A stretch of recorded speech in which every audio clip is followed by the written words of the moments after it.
Hey guys, it's John with CheatSheetPros.com. I want to show you what I added to the Week 9 NFL cheat sheet. Some of you guys that were in the premium chat, or if you read my last minute breakdown that I posted in our Facebook group, you heard me talk a lot about O-line versus D-line. A lot of people call that in the trenches, and then how teams are doing with mid runs of 5 to 10 yards and then 10 plus yard runs, etc., etc. So I want to show you where it is on the cheat sheet. I added it on week 8 after, and I just kind of went through and followed it, and it actually flipped me over to Dalvin Cook, which was very successful last week, as you can see. So it's down here in this section of the sheet, and so this is the week 9 sheet. So let me save that so I can go back and show you the week 8. So the week 8 sheet I've got pulled up here, and I want to start with just look at a couple games here. So we know what Dalvin did, so let's go over here to Detroit and Indy.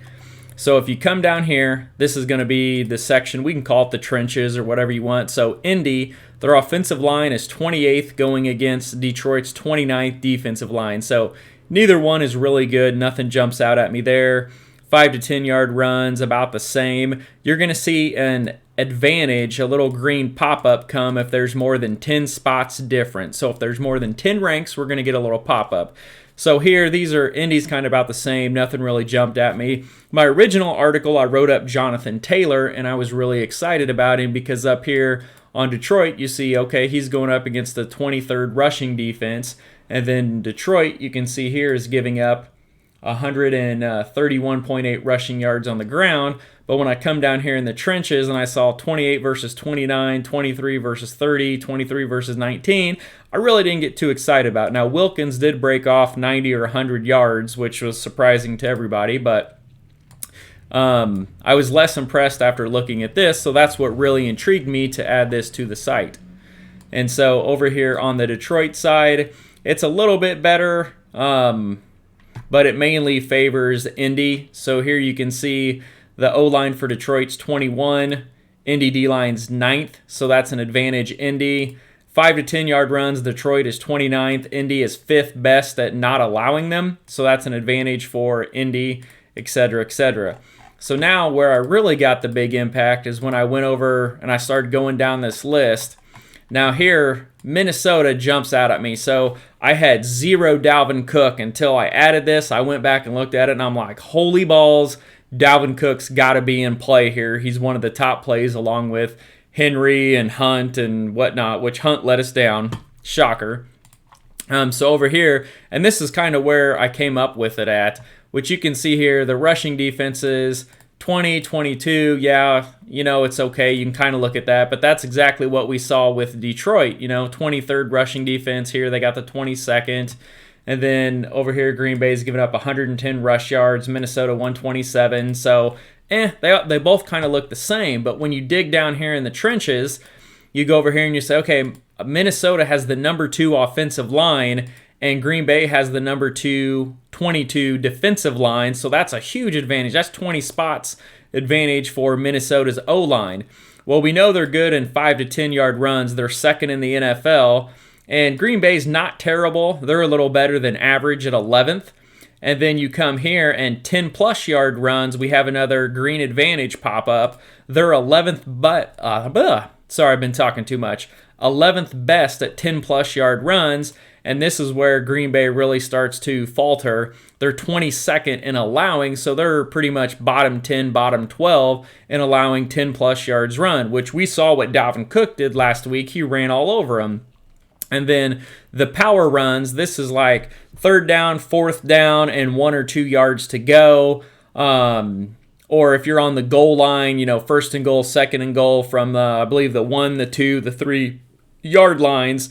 So power runs, short yardage, they haven't been as good, but everything else here just jumped off the page at me.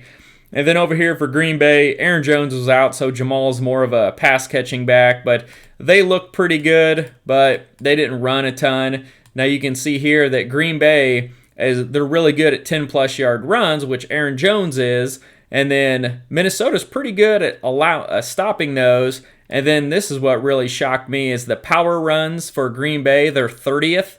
And then Minnesota's actually really good at stopping the power run. So if you're looking at a running back here, if this was not Green Bay and you didn't know the situation, you could look at this and say, okay, they might be going up against the 20th rushing defense.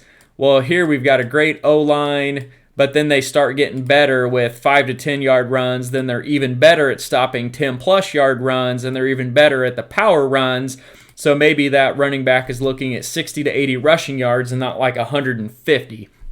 So that's something to keep an eye on, because it breaks down a little bit more than just the total rushing yards that they're giving you. And let me see what else we got here. Oh, Damian Harris I got turned on to. I was looking at this, and New England last week has the number 7 rushing offense. We know Cam can't throw. They had the 30th passing offense. And then they're going up here, which Buffalo has a decent passing defense, but look at their rush D. 26th. That's awful. So you have the 7th best rushing offense going against the 26th rushing defense. And then when I dig down here in the trenches to take a look at this, New England has the number 5 O-line versus the number 19 D-line. That's an advantage, New England. And then they're good at 5 to 10 yard runs, but look at this. Buffalo was 31st in allowing 5 to 10 yard runs. So that kind of triggered me to go take a look at Damian Harris was returning, and I think he busted off 90 or 100 yards. He had a really good game, and I had him in a GPP. I took a screenshot of it. It was like 0.5% ownership. And then the 10-plus yard runs, they buckled down a little bit more on him. But then the power runs for New England, they do pretty good. But this really jumped out at me here, the 5 to 10 yard runs. And let me check real quick. I got my phone on me. So I want to look and see last week what Damian Harris did. I know he did well. Patriots, where are you at?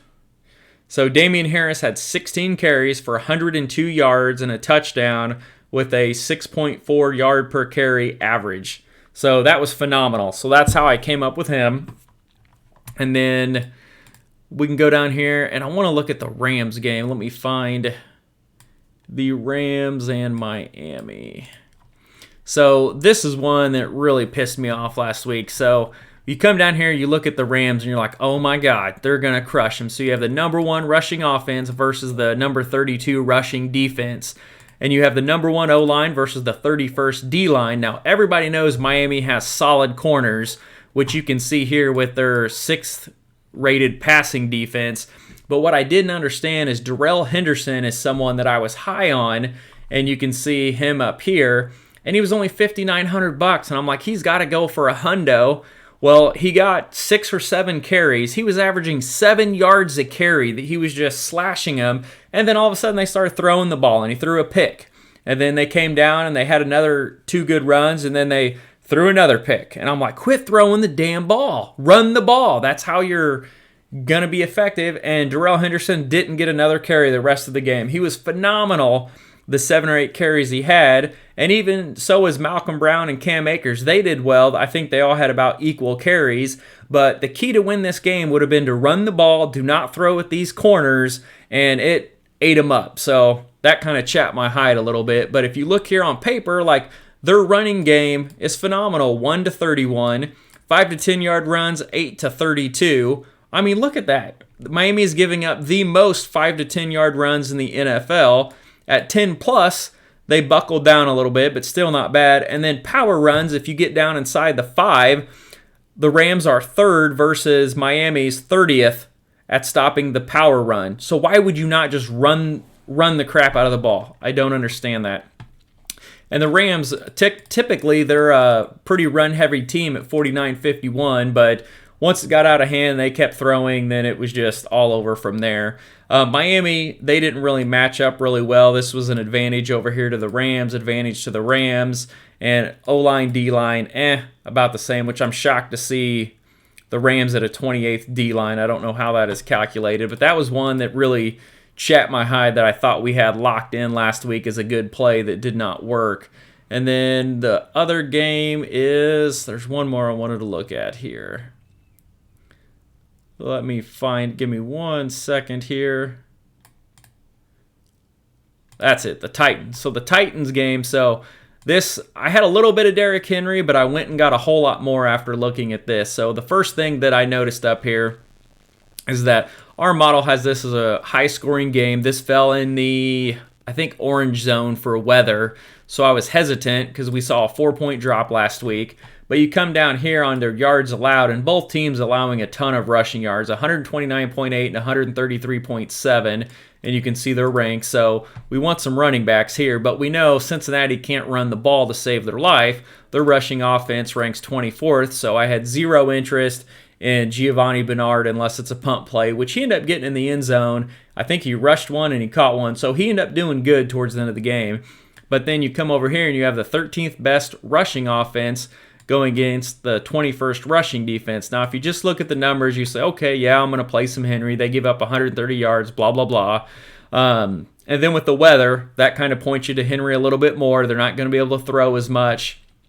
But then when I come down here in the trenches, this is what really jumped out at me. So O-line, D-line, we had Tennessee as number 7 versus 25th of Cincinnati. Huge advantage. And then 5 to 10 yard runs, 14th versus 27th. Huge advantage. I mean, this is one of the bottom of the league numbers. 10-plus yard runs, 5th versus 28th. Huge advantage. So 3 huge advantages for Tennessee. And then the power run, I'm not really as worried about as much. But look at this, 25th, 27th, and 28th for Cincinnati rush D. That is just awful. So, yeah, you can look at 21, but you don't really know what that entails. But now we can break this down a little bit more in-depth and look at it. And then over here, I mean, nothing real exciting about Cincinnati. O-line 31st, 5 to 10 yard runs are 30th, so nothing there. But I mean, this was all over Derrick Henry. Like, he's got to go over 100 and score a TD, and he ended up doing really well. So that's something that we can look at. We'll just call it the trenches for this week. So when I write my article and I refer to it, this is where we're looking at that's new. The other thing I'll hit on real quick that's new is over here. So I changed up the team pace and the situational pace, but this is more for betting and second half betting than it is fantasy. So since I incorporate this sheet for sports betting and fantasy, I want to go ahead and hit on this. So team pace, we have the overall pace, and this is what most people are going to look at when you're looking at totals. Well, I broke up the first half and the second half pace so you can see how they're doing. And then furthermore, I want to know how they're doing if they're up 7, if they're down 7, or if it's plus or minus 6. And I brought these columns in here. So now you can see what a team does if they're up, if they're down, if it's close, and then kind of break it down. I don't have a good example to show you. I know one of the ones, Tampa Bay. Actually, let's look at that one because that was the one that worried me last night when I got bucked. All right, so here. So Tampa Bay, when they're leading or they're up, they run about the number 10 pace. But when they start getting down 7 or more, well, nope, this updated. So bad example. Anyways, the Giants, when they're up, they're playing at a faster pace than when it's a close game or they're down. They play much slower. So just something to keep an eye on. I don't have a lot of data to back it up yet, but just something that I'm using for second half bets. If there's a game coming up that's getting ready to end in the first half and I think I want a second half bet, I'll pull the sheet up real quick and see what's the second half pace look like if they're down, if they're up, and then kind of use that to make a projection. So anyways, this is the new trenches thing that's going to be on the week 9 sheet, and I'll have it posted within the hour. Talk to you later, dudes.